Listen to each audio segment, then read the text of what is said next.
Pag ni Pastor, may hato ni mga Pastor. Naglibog lang ni Pastor ba? Mahitungod ni Abraham. At si Abraham, nahimo na itong amahan sa pagtuo.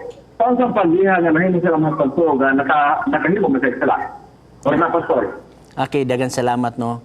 Dili man bot sabton ko nakahimo og sala, ma-disqualify na siya nga mahimong amahan sa pagtuo.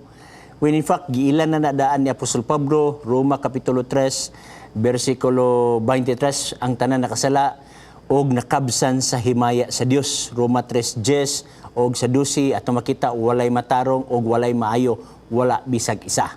So meaning to say, dili ingon nga mahatag nato qualification nga ma-disqualify ang pagkaamahan tungod kay siya nakasala. Sama sa atong gitawag natog biological father.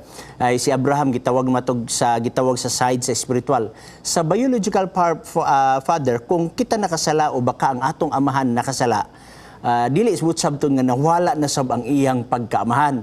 Sa samang paagi, si Abraham wala mawala ang iyang pagkaamahan tungod kay aduna siya gitawag natog mga kapakyasan. Nahibalo man ta na nga kapakyasan nga mismo ang iyang asawa, wala niya gihangkon nga asawa niya nang atubangan sa hari. Nguna nga hari muraog na balaka sa dihang nadiskubrihan niya. O usab si Abraham wala kayo'y pagtuo sa dihang gignan sa Ginoo nga pinaagi gyud sa imo nga kaliwatan, pinaagi kang Sara makabaton kamo og anak. Gani si Sara og si Abraham yan ang panahon na adunay kabalaka usab nga basig dili matuman ang gisulti sa Ginoo, busa ang gibuhat nila, gikuha nila si Hagar. Ug imo nang makita sa Genesis Kapitulo 15, Kapitulo 16, 17, 18, na diha ang kasaysayan sa kang Abraham, kang Sara o kang Hagar. Nga ato nakita mga igsuon nga sa human nga gitawag si Abraham nga pagawas gikan sa yuta sa Ur.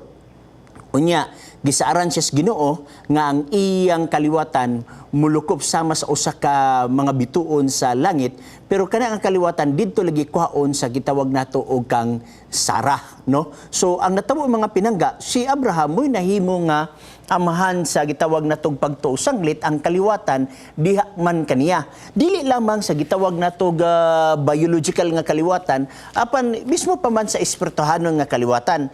Tagdo nato ning Galacia Kapitulo 3 bersikulo 28 ug 29. Okay? So ari man ta sa spiritual nga side gyud. Dinhi sa Galacia Kapitulo 3 bersikulo 28 ug 29. Una tas 27, kay ang tanan kaninyo nga gibautismuhan ngadto kang Kristo, gikasuluban man og Kristo.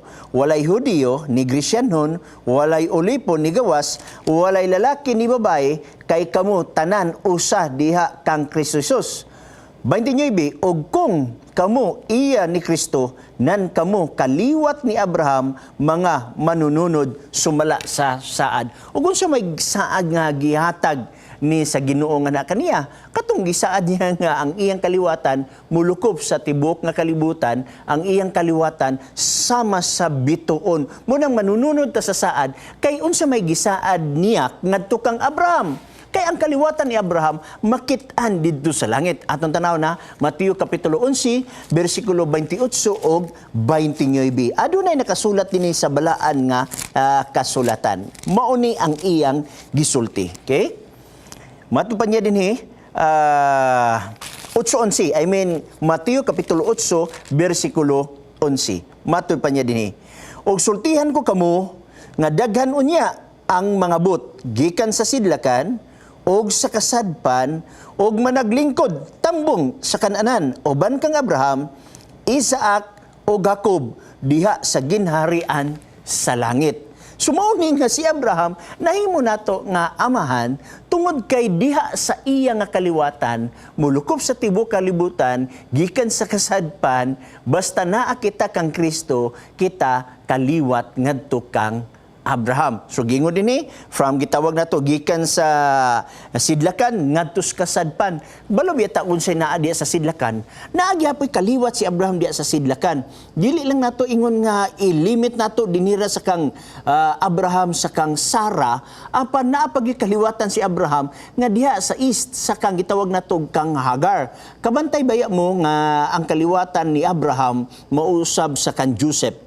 nya sa dihang gisalikway si Joseph siya mga igsoon, asa nakaadto si Joseph dito sa kaliwatan ni Ismael, di ba? So imong makita nga mao ni ang Biblia ninyo nga gikan sa west ngadto, gikan sa east ngadto sa west ang kaliwatan, dunay pagalwason nga kaliwatan usab ni Abraham kang gitawag nato kang Isaac ngadto na sa kang Jacob.